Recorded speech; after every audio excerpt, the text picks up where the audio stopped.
পড়েন কালেমা লা ইলাহা ইল্লাল্লাহ, এটা বলা নিষেধ হাদিসে। কারণ ওই সময় কি বলতে হবে জানেন? তারে কিচ্ছু বলা যাবে না, শুধু আপনি তার কানে কানে কালেমা পড়তে থাকবেন, কিন্তু কখনো বলবেন না মা ভাই পড়ো লা ইলাহা ইল্লাল্লাহ, এটা বলা নিষেধ।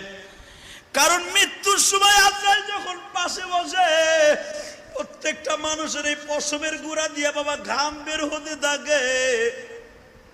মৃত্যুর যে কি যন্ত্রণা এটা আমি আপনাদের বুঝাইতে পারবো না। বিশ্ব নবী সময় পাইছে, নবী বইলে বুঝাইয়া গেছে। কারণ আপনারা আমারে তো আর সময় দিবে না। নবী বলছে আমার মৃত্যুর আধা ঘন্টা আগের থেকে মৃত্যুর কষ্টটা অনুভব করতে দিবা। ও ভাইজান, নবী তার উম্মতকে বলে দিয়া যাইতেছে। এই জন্য হাদিসে আসছে বুখারীতে, আয়েশাকে আয়েশা দা সাকরাতুল মউত, ও আয়েশা মৃত্যু এত কষ্টকারী, আয়েশা এত কষ্টকর। মা আয়েশা বলে আমি আমার নবীর এমন ভাবে কোনোদিন দেখি নাই এত কষ্ট পাইতে। নবীর আজরাইল সময় দিছে বিদায় বাবা বলে যাইতে পারছে। তোমার আমারে তো আর বলে যাওয়ার সময় থাকবে না। হয়তো মৃত্যুর সময় জবানটা বন্ধ থাকবে, তা না হলে মৃত্যুর সময় তোমার আমার অক্সিজেন লাগানো থাকবে, অথবা তোমার আমার পাশে ভালো কোনো মানুষ থাকবে না, অথবা অ্যাক্সিডেন্ট করে মারা যাব কোনো বন্ধু বান্ধব থাকবে না, অথবা বিমানে আমার মৃত্যু হবে কেউ আমারে দেখবে না। এই জন্য মনে রাখবেন সদা সর্বদাই প্রস্তুত থাকবেন। কারণ মালাকুল মওত কখন চলে আসবে, কখন কাজ স্টার্ট দিবে কেউ জানে না। আমার নবী যখন বললেন ফাতেমা বের হয়ে যাও, ফাতেমা জোরে জোরে আয়েশার ঘরের পিছনে যাইয়া, কারণ আয়েশার ঘর আর উম্মে সালমার ঘর পাশাপাশি বাবা। উম্মে সালমার ঘরে যাইয়া জোরে জোরে বালিশ থাপড়াইতেছে, ফাতেমা বাবা তুমি আমার বিদায় দিয়ে এই ফাঁকে চলে যাইও না বাবা, অন্তত ফাতেমারে দুইটা বুঝ দিয়া যাইও। জোরে জোরে বলতাছে নবীর 9 জন বিবি, জোরে জোরে বলতাছে আর বলতাছে নবী আপনি আমাদের ফাঁকি দিয়া চলে যায়েন না, অন্তত আমাদের শেষবারের মতো দুইটা কথা বলতে দিয়েন। হাসান হুসাইন যে রবিউল আউয়াল মাসের 12 তারিখ কেন মসজিদের কোনায় বইয়া কাঁদতেন? কারণ নবীর ফ্যামিলির ওই দৃশ্য পৃথিবীর কোনো মুসান্নেফ লেখা শেষ করতে পারবে না।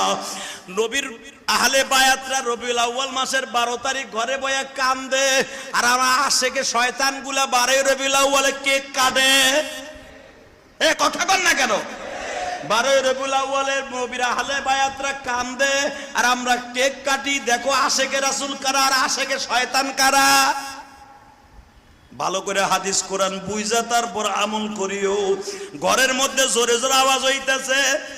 আজরাইল বিশ্ব নবীর বলতেছে ইয়া রাসূলুল্লাহ আপনার ফাতেমারে নিষেধ করেন কান্নাকাটি করতে। নবী আমার বললেন তাহলে আমার এখান থেকে সরো, ফাতেমারে একটু ডাক দাও। ও মা, মা, হাদিস বুঝছেন বুখারীর হাদিস। মা, মা বলতে তো ফাতেমা ছাড়া কেউ নাই।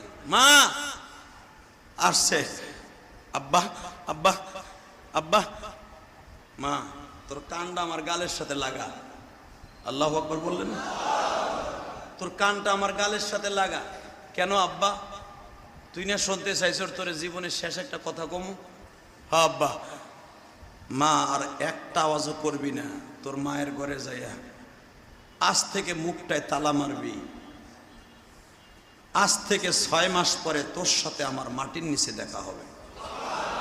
এই 6 মাসের মধ্যে মদিনার কোনো মানুষ মারা যাবে না। 6 মাস পরে তোর সাথে আবার দেখা হবে। তোর কান্নায় জিবরাইল মাইন্ড করছে, আজরাইল মাইন্ড করছে তোরে কানতে না করে। তুই কাঁদলে বলে আল্লাহর কলিজায় আঘাত লাগতাছে। ফাতেমা আস্তে করে মুখটা চুপ করে বাবার কাছ থেকে বের হয়ে পিছনের রুমে চলে গেলেন। আজরাইলের কাজ আবার স্টার্ট হয়ে গেল বাবা। আজরাইল যখন বিশ্ব নবীর বারবার বলতেছে নবীজি আজকে রবিউল আউয়াল মাসের 12 তারিখ আপনার মনে আসেনি? আজকে কিন্তু সোমবার গো নবী, আপনার মনে আসেনি? আমার নবী বারবার বলে জিবরাইল রে, আজরাইল রে, আমার সবই মনে আছে। রবিউল আউয়ালে জন্ম নিয়েছি। জিবরাইল আমারে আজ থেকে আরো কয়েক বছর আগে বলছে আমার মৃত্যু তারিখও হবে সোমবারে। ও জিবরাইল তোমার কথাই কি সত্য হয়ে গেল?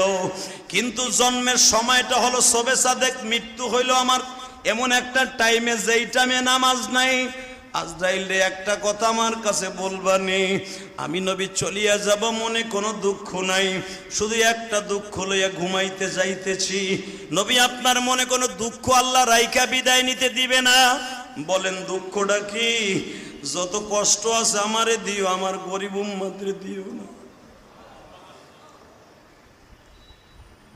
হুজুর আপনার উম্মতের সাথে আল্লাহর ওয়াদা হয়ে গেছে, আপনার উম্মত মায়ের স্তনের দুধ খাইয়া 6 মাসের বাচ্চা, দুধের স্তনের বোটা টানতে টানতে জিহ্বা দিয়ে যেমন কখন ঘুমায়া যায়, ওই বাচ্চাটা যেরকম ঠিক পায় না, আপনার উম্মত গুলা আশেকে রাসূল গুলি দুধ খাওয়া বাচ্চার মতো খাইতে খাইতে, কালেমা পড়তে পড়তে, নামাজ পড়তে পড়তে, আল্লাহর ইশকের আগুন দিয়ে কলিজা জ্বালাইতে জ্বালাইতে, আল্লাহকে ডাকতে ডাকতে, দুরূদ পড়তে পড়তে পড়তে পড়তে কখন জানটা বের হয়ে যাবে সে নিজেও ঠিক পাবে না। দুধ খাওয়া বাচ্চার মতো আপনার সন্তানগুলো, আপনার উম্মতগুলো মৃত্যু হয়ে যাবে। অবাজান রবিউল আউয়াল মাসের প্রথম জুমায় শুধু মৃত্যুর আলোচনা কেন করলাম ভালো করে বুঝেন। রবিউল আউয়াল মাসে আমরা 12 তারিখে কোনো আমল যদি করতে হয়, মিলাদ পইরা নয়, রোজা রাইখা নয়, শুধু দুরূদ দিয়া মসজিদের কোনায় বইয়া কানবো আর কানবো ইনশাআল্লাহ। 11 তারিখ থেকে কান্না শুরু করব, 12 তারিখ আসর পর্যন্ত দোয়া করব, দুরূদ পড়ব, আর কোনো ইবাদত করব না। কোনো মিলাদ মুলাদ করা কিছু দরকার নাই। হ্যাঁ, যদি করতে হয় বিশ্বনবীর আলোচনা কোথায় হয়? মিলাদুন নবী মানে কি? বিশ্বনবীর জন্ম বার্ষিকী, জন্ম থেকে নিয়ে মৃত্যু পর্যন্ত আলোচনা করার নাম হলো মিলাদুন নবী। যদি কোথাও হয় ওয়াজ নসিহত হয়, সেখানে যাবেন ইনশাআল্লাহ।